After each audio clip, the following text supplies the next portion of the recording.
El tema de la democratización de la comunicación en Brasil es un tema extremadamente complejo, porque los medios siempre han sido una especie de partido político de las oligarquías que históricamente controlan este país. Hay 3 zonas que están prácticamente prohibidas: la moneda, la tierra y la palabra. En este momento, el presidente Lula y el PT critican con razón la conducta de los medios de comunicación. Porque para democratizar los medios de comunicación, no basta con elegir a un presidente popular como Lula. Es necesario tener una nueva mayoría en la sociedad y en el Parlamento, que todavía no existe. Latitud Brasil está comenzando. Alô, amigos y amigas do programa. Hola amigos y amigas del programa Latitud Brasil por Telesur. Es una gran satisfacción, una alegría, un honor, una responsabilidad cumplir esta misión de dialogar con toda nuestra audiencia en América Latina, contándoles cómo van las cosas aquí en Brasil. Y hoy tenemos que decir algo relacionado exactamente con la comunicación. No es una buena noticia, porque el presidente Lula, por las características y relaciones de fuerza que está viviendo en su gobierno,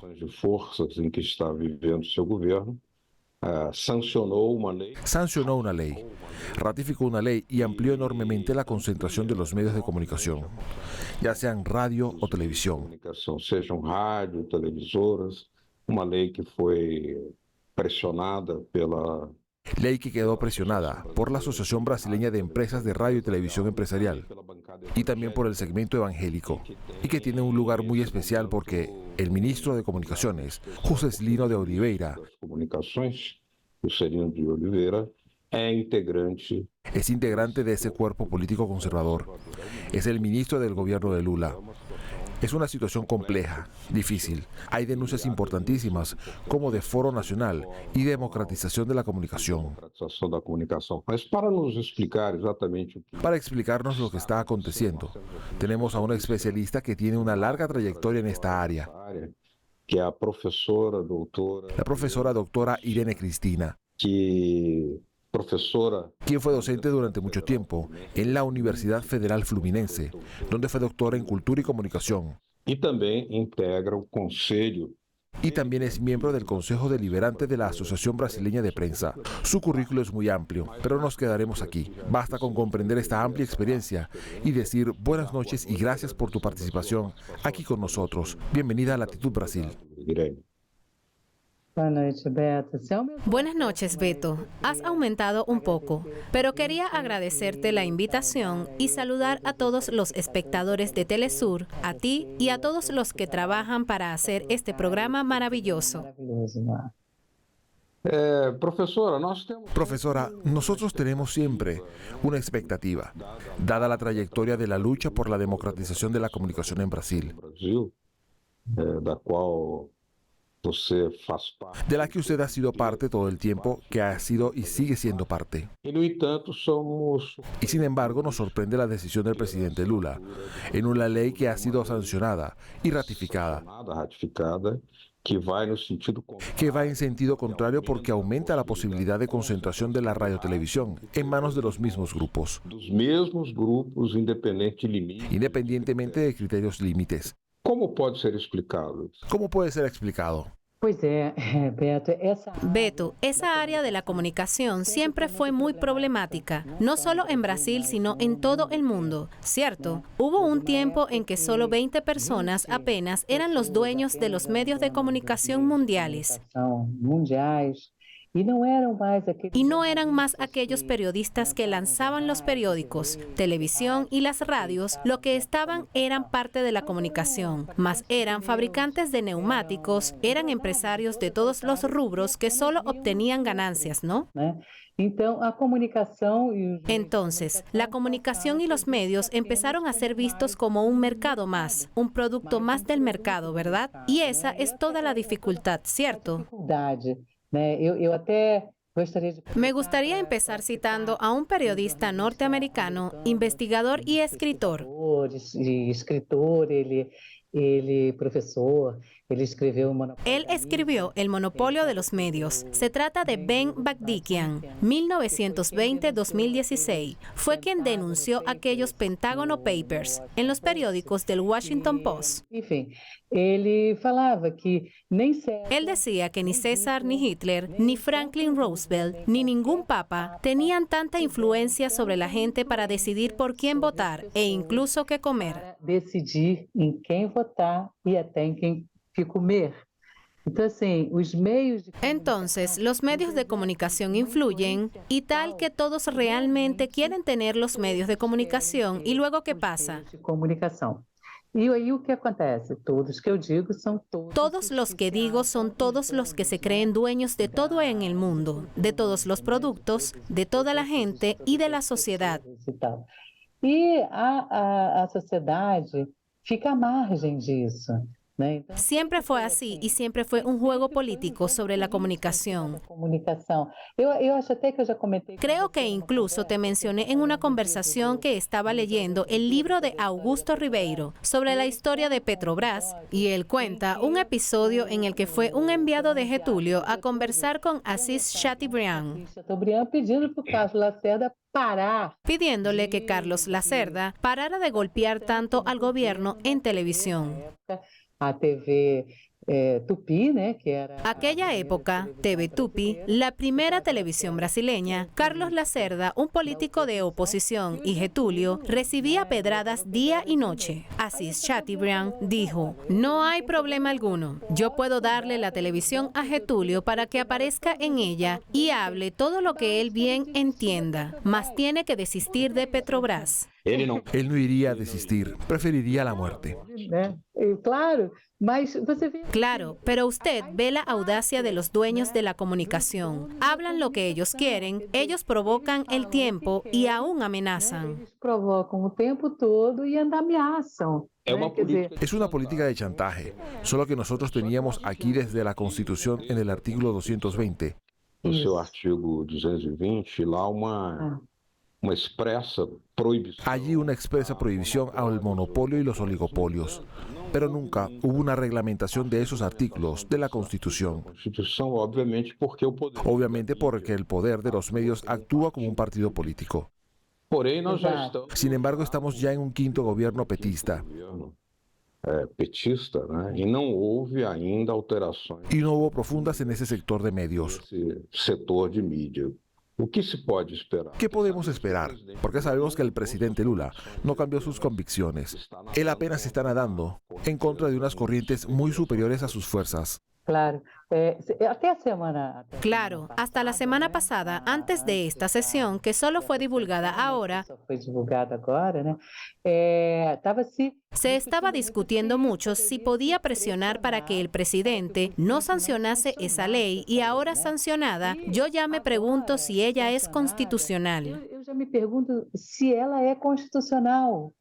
Porque usted sitúa el artículo 220 y yo me recuerdo que en la década de los 80 los movimientos sociales organizados y que estaban representados en la televisión, los periodistas, los artistas, los radialistas, todos los profesionales que trabajaban en los medios televisivos y de la radio también,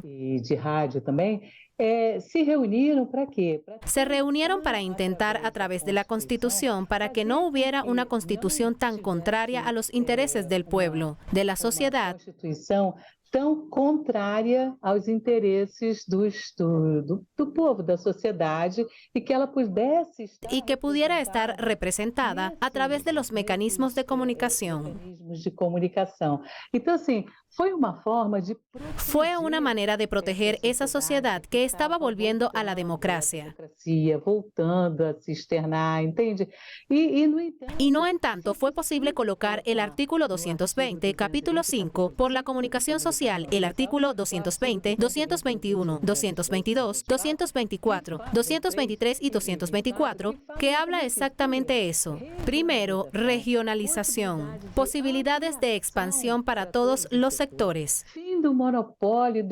Fin del monopolio, del oligopolio, en el área de la comunicación. Y así vemos que no solo fue posible, mas ahora vemos un proyecto de ley que es sancionado, que es contra esos artículos de la Constitución, y me pregunto si no es el momento de pelear por la inconstitucionalidad de eso. Entendeu? Então, assim, a lei não... La ley no puede ir contra la Constitución. Podríamos confrontar eso. En ese caso, hay un conflicto explícito entre esa ley sancionada y la Constitución. Yo no soy jurista, pero ¿qué tal los juristas para poder analizar mejor todo eso? Porque el STS está allí para garantizar que las leyes no entren en conflicto con la Constitución. Ahora, de cualquier forma, profesora, hay otro aspecto, que es el siguiente. Los movimientos sociales organizados, el propio movimiento de democratización de medios en Brasil, que envuelve a los medios sin tierra, los movimientos sindicales de la tierra. Ellos reclaman porque ya había espacios en los que la relación de fuerza dentro del Congreso no era tan desfavorable como lo es hoy para el gobierno del presidente Lula. Y esas oportunidades no fueron bien aprovechadas para avanzar en la democratización. Por ejemplo, es la cuestión de distribuir nuevas otorgaciones para sectores del campo democrático. No hay un equilibrio en torno a eso. ¿Qué decir sobre esto? Claro, inclusive si es para aumentar al máximo a 20 emisoras para esos que ya tienen las concesiones. Se debían dar por lo menos 100 a la sociedad civil, porque en realidad esa balanza está errada. Ella no acepta a nadie que no sea un empresario, élite mediática. Recuerdo que tuvimos un Congreso más progresista, más el Ministerio de Comunicación, no. La pelea siempre fue para tomar el Ministerio de las Comunicaciones. Entonces, desde que nosotros establecimos el régimen democrático, y salimos del régimen militar, el Ministerio de las Comunicaciones era siempre peleado por esa élite. Es decir, usted vende, usted fiscaliza, usted dicta leyes. Es bueno estar en un mercado como este. Era un área intervenida por los magnates de los medios. Actualmente tenemos una situación que ni el Congreso progresista ni siquiera es equilibrado. Es muy conservador. Más el propio ministro pertenece a los magnates de los medios. Es una situación que Lula no pudo evitar. Esto aquí nos deja con otro cuestionamiento sobre la concientización para mudar esta correlación de fuerzas. El presidente puede mucho, pero no puede todo. Él no puede depender de un Congreso que es mayoría de oposición.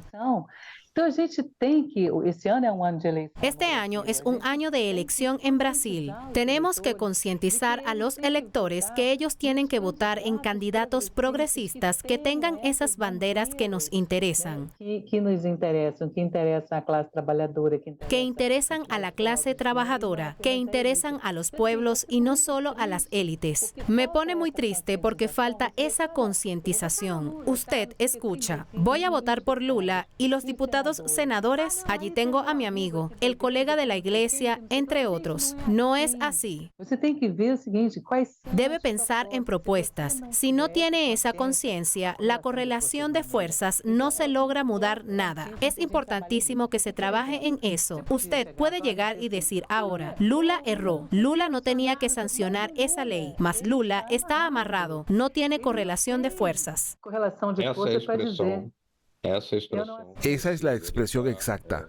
En algunos temas, em alguns temas, ele está absolutamente. en ese tema él está absolutamente inmovilizado. Mas nós vamos fazer aqui uma pequena Vamos a hacer una pequeña pausa. Estamos hablando con la profesora Irene Cristina, doutora em comunicação e doctora en comunicación y cultura, y también consejera de la Asociación Brasileña de Prensa. brasileira de imprensa que estamos aqui falando. Estamos hablando sobre la comunicación en Brasil, que acaba de ser más concentrada. Pode ser mais concentrada. Voltamos já. Ya volvemos.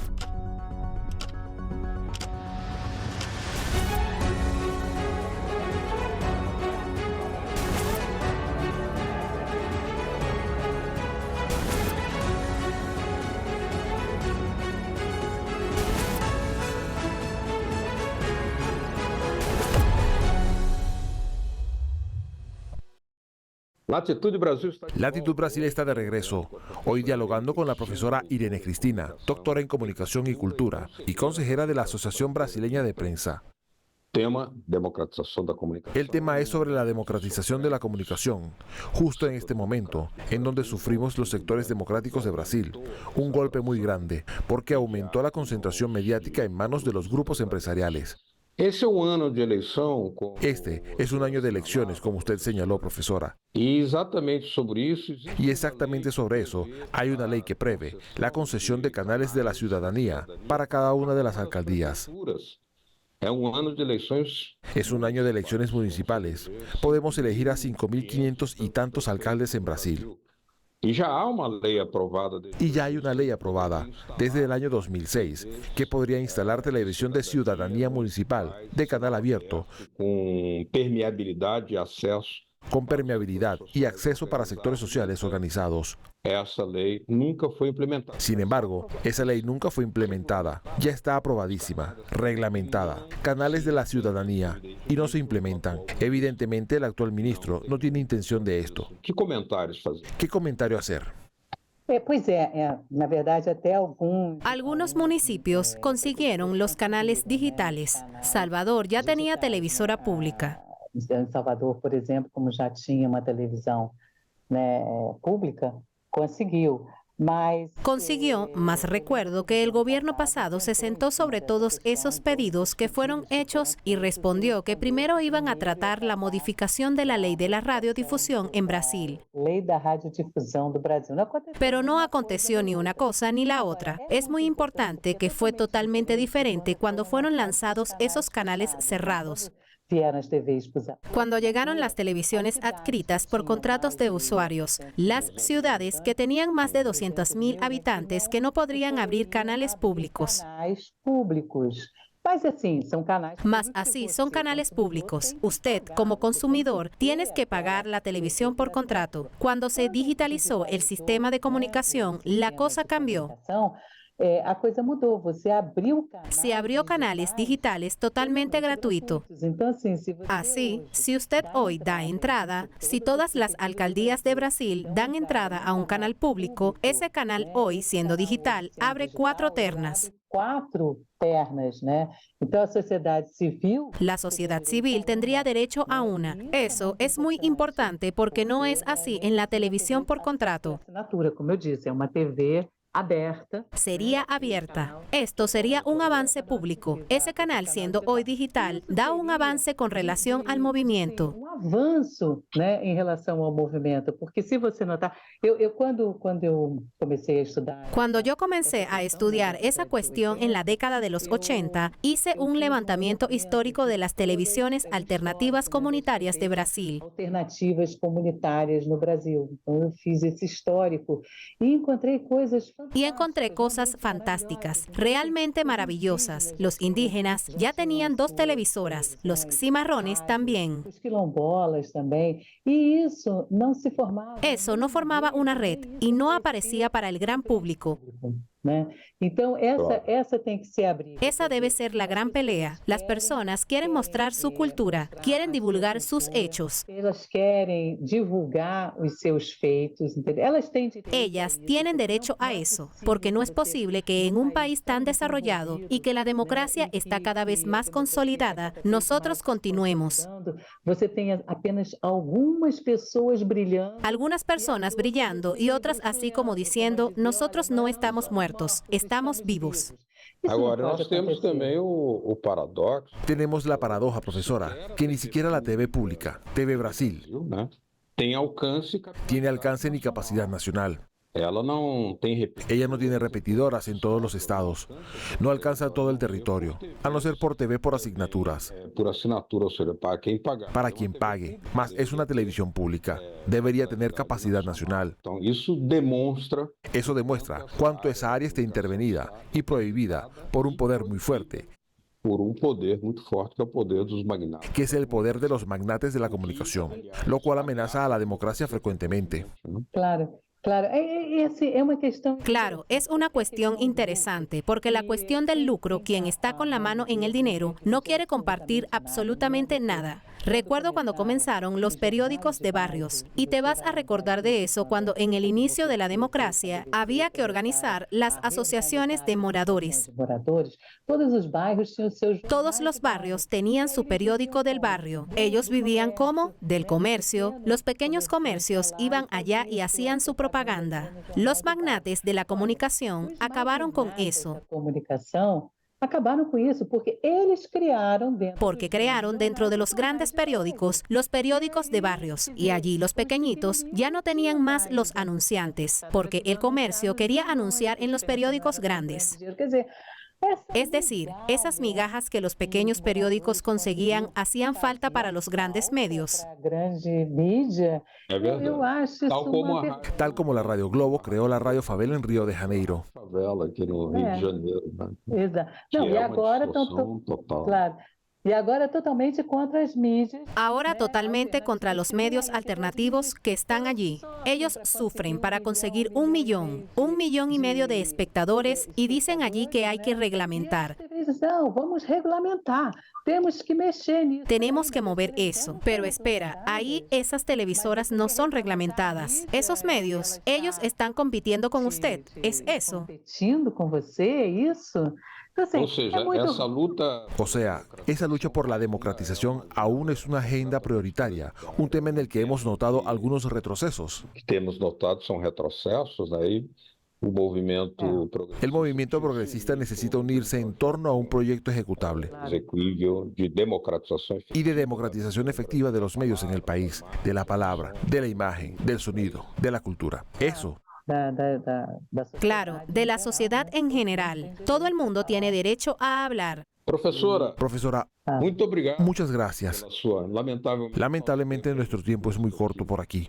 no Latitude Brasil. Infelizmente, a gente está falando depois que a lei já... Infelizmente, estamos hablando después de que la ley haya sido sancionada, pero quién sabe si se abre una brecha anunciándose que es una medida anticonstitucional. Y allí vamos a trabajar más para que todo el mundo reciba 20 canales para cada uno de los movimientos sociales. Movimentos sociais.